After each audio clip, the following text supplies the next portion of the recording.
Let's make a reverse seared picanha and fresh chimichurri.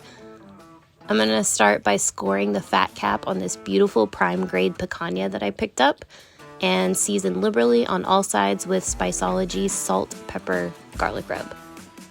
Gonna get it on the smoker, set at about 225 degrees, fat side up. See you in a little bit. For my chimichurri, I've got half parsley, half cilantro, red onions, minced garlic, minced red chilies, salt, pepper, crushed red pepper, red wine vinegar, and a neutral flavored oil.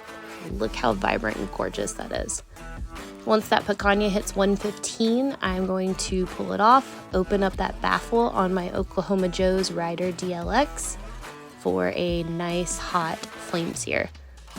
Get it on, fat side down, halfway through, flip it, and pull it when it hits 130 degrees internal temperature.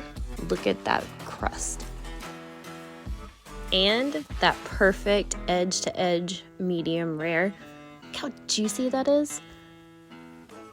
Add that chimichurri on top and I thought it couldn't get any better. That's perfection.